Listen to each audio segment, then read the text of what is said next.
When I heard a Sony handheld, of course my media, oh my god, Vita, like, It's a PS Vita! another Vita, all that different stuff. Like it would like that was going through my mind at first, and I was like, hey, dial it back, probably not a Vita, Yeah. or anything like that.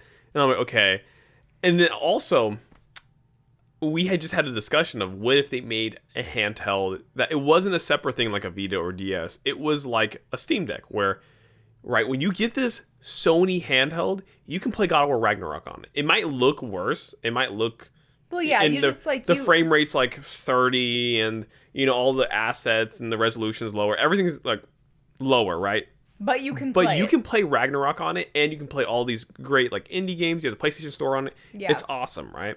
And we literally were talking about this the day before. Yes. So when I heard this news in the morning, I was like, I'm in PlayStation gang, let's go. And then I hear it's a freaking remote play. It's the Wii U. It's the Wii U again. No, but like seriously, okay, I've talked about this. Remote play is cool and all, but who's this product for? Because you can use remote play on your phone. And if you want, you can connect the backbone or a regular controller to your phone and play remotely like that, right? And the only place that has a strong enough connection is like, let's say, like my house. What's also at my house? A PS5. It negates it only is useful if, let's say, I'm going to your house. Yeah. But the second we live together, there's no reason to have it, because at a hotel's Wi-Fi, at plain Wi-Fi, you can't even use them. there is no way you can play remote play without insane lag and like it being we mentioned earlier, your PlayStation has to be in rest mode. Yeah. If it's off, it won't work. So if you accidentally turn off your PS5 and you're like, I'm not turning it off. I want it. Okay, I'm not turning it off. That's something I would do. And also, I will say that's where me and you are different. Because obviously for you, it's the like going out and like taking it somewhere else and the Wi-Fi not being great. And for me, I would still personally have a use for that. Yeah. Just for the sheer fact of like I could go into my bed, into the other room, lay down and play a game. And like even though some people are like, well, just go sit on your, like, are you that lazy? You have to go from like you don't want to sit on your couch. You have to go lay in bed to go. I'm like, yes, I am. That's how I want to play. Everyone's different. Because there's some people out there who's like, man, you're saying it's too hard to sit at your desk. You're in your gaming chair. Yeah, it's made of leather. It's like, well, yeah, I want to be on my couch and stuff, and on a big screen. Yes, Guess what? My gaming chair isn't ergonomic. Like, so, yeah, the thing is, the thing that negates all of this kind of is the price, because if it is only for remote play, and hopefully, we don't know if it's going to have cloud gaming, but it probably will. It would be so weird if it didn't have that, but I'm pretty sure it will. It's going to be based on the price. Yes. Because if it's $150 or at max $200, that is a consideration. I think it sells. I think it, but well, if you think about it, granted this is different, but I mean it will have haptic like triggers and like all that different stuff that the controller already has. But obviously you have the screen there now. That makes me scared. Xbox. Well, and the Xbox like Elite controller. Yeah. Is like $200. But it makes me scared because a PS5 controller is like $70. I know, and then you put a screen on it. You put a screen on it. You put a battery in it. You put some sort of processor in it, and then I'm like, how much is this thing gonna be? Is this thing in Sony? With their price, the PSVR is $500. You have to buy a $500 console and then buy a $500 VR headset. So it's like, I could totally see them being like $350. It's like a Switch. Yeah, it's like no, it's not like a Switch. This is not a Switch. It's like the gamepad for the Wii U. Yeah, and so like it depends on what the resolution of the screen is. Obviously, if there's less internals, because it's just for like remote play. Yeah. And the cloud gaming, maybe that means a really big battery for a lot of battery life. If it is more than $200, I will not be buying it. Yes, if it's more than $200. You can count me out. You can send me one for free. I'll review it. But I'll review it. But no, if it's more than $200, I'm too broke for that. Like I already spend the money on the games on the console. if the cost is lowered on the PSVR 2, then I might buy that. But and they might have to because the sales haven't been doing as well as they wanted to. Well, they're looking to lower the price, and honestly, the right price for a VR headset, I think the right price is $300. I do think that's too low for what the VR, like, that'd be a lot they'd be losing on with that product. I would like to see at least at $400. At $400 was like, okay, it's gonna be expensive, but you know, $500 was just too much. That's just too much. Well, and it's like there's a lot more that goes into a VR headset than like buying games, than a handheld. You know, like I mean, okay, I am an engineer, but I'm not that kind of engineer. Okay, yeah. But I can imagine there are a lot more things that go into creating a virtual experience headset than a handheld, like you know, remote. Like screen. And so, and I saw a comment somewhere earlier that was like, what's going to incentivize people to buy this instead of using the backbone on their phone? And I thought that was a great question. And my answer is, I'm hoping, and obviously this is all, I get my perfect price of under $200. Yeah. They have an OLED screen. Something that makes the viewing very nice. Here's the thing. If I had OLED, that would actually be a huge selling point for me. That might bump up, like, I'll go to $250 because OLED is a huge. Like, it looks so the color's so nice on OLED. I don't have an OLED screen or monitor. I only get to see it in, like, when I go to Costco. When I go to Costco, I'm like, man, OLED switch one day, would be nice. One day OLED. Or we're looking at the TV, it's like, whoa. Yeah, so looks more real than real life. It really does. Let's get the atoms. I can see the atoms. But yeah, I don't know. That would be huge for me for it to be OLED or something. I think that would be that if they're smart about it. I feel like that's the selling point because otherwise, why would you not just get a backbone and do?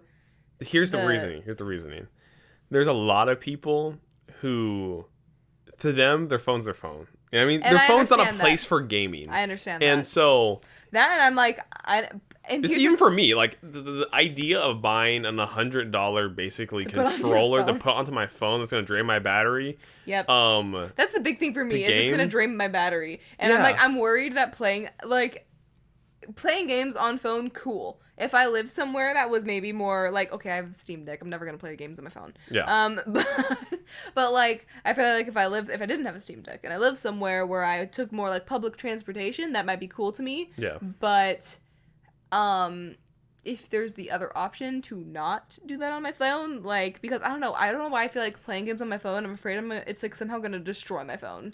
Like, my phone won't be able to handle it and blow up. See, this makes me wonder, what is internet connectivity in places like, okay, Japan, transportation's huge. That's why the Switch and the DS and all those things were so big in Japan. Mm-hmm. Same thing in Europe, right? A lot of transportation, public transportation things there. So it makes me wonder, what is the, like, data or Wi-Fi or whatever connectivity they have, you know, on buses and all these and trains, all these different places. What is it like? Like, is it good enough for this? Because I feel like maybe that's the markets they're aiming for. Maybe they aren't aiming for the U.S. market for. Yeah. Maybe this is more of a product aimed at Asia, aimed at Europe. But I don't know. I don't know that lifestyle. I'm not part of that life, G. Not my luck. The one thing I wanted to make a comment on before we move on to our next subject, because we could ramble about handheld gaming for forever. Well, we're not even close to done with this subject because there's something else we gotta talk about with this. What is it? Is if Xbox shit. Wait. Before we talk about Xbox, handheld. Before we talk about Xbox, okay. I did want to say the one thing I'm concerned. Yeah. That no one has brought up, surprisingly. Okay. With the Asus. At least not that I've heard, but the Asus, Steam Deck, whatever the heck it was called, ROG, the Q Lite, ROG. There's a lot of jargon being thrown out. It's the Asus Ally ROG. I think the Q Lite was the secret name project for the PlayStation thing. Okay. But the ROG, call it the Ally. The Ally. Because the ROG is that's just what they stamp on every gaming thing. The Ally is the actual name of the handheld. Oh, the ROG Ally. What about it? The battery life. Listen, the Steam Deck already does not have it. I will say it, the Steam Deck battery life kind of buns. Yeah. But for me, worth it. I just carry around a portable battery.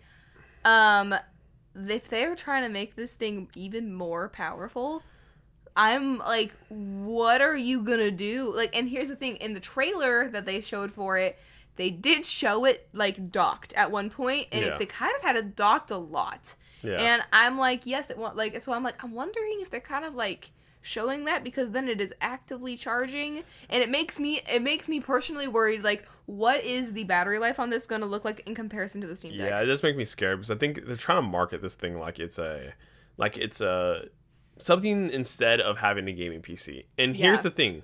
While it's cool that there are products for that market and that audience, a gaming PC, you can do work on that. You can, like, when someone's like, oh, I got a gaming PC, like, I'm a college student, got a gaming PC, it's because they know, oh, I can do my homework on this thing. That's why I got mine. Yeah, business work. I can do all this different stuff, and I can game. But I'm a poor college student. When you get an Asus Ally ROG, you can only play games on that thing. It is a specialty. Well, if you have that sort of money, why aren't you buying so many? And anyone who gives me the argument of, like, well, technically you can do your schoolwork on the Steam Deck because it's a PC. I'm like, stop. If I see some sweaty nerd in the Washington State University library, honestly, pull their Steam Deck out, that'd be kind of lit. No, a keyboard. No, I'm like, what are you? And if I'm like, do you have anything else? No, I'm not throwing heat at them anymore. I'm not going to throw heat at them. I'm backpedaling. I'm backpedaling. Okay, I'm defending the quote unquote sweaty nerds. You know what? This dude said, I don't got a lot of money. I love gaming. I'm gonna, for $350, get a Steam Deck. I'm gonna buy it. I'm gonna buy it. You can't say it without laughing. I'm gonna buy a portable display and do my homework. How dumb you look. but ingenuity, determination. These people are built different. Gamers are built different. You know how much work you need, like college students have to do on their computers at this point? If someone was like, yeah, I had like $600 to either get a laptop for school or think about it. $600, that doesn't go far with a gaming laptop. Right? You can't get a gaming laptop for $600, right? You can cloud game. You can get a freaking Chromebook. You can get a Chromebook. You got a game on a Chromebook? No, you're not. You're not gaming on a Chromebook. But no, you can do. You can buy a portable display and a Steam Deck with a dock and buy yourself a keyboard and a mouse. And that will be the same price. And now you're playing Elden Ring. Instead of getting your schoolwork done. Oh, hell yeah. Oh my god. Okay. Anyway. Yeah, but the last part of this discussion, we're talking about all this different stuff, is should Xbox make their own thing?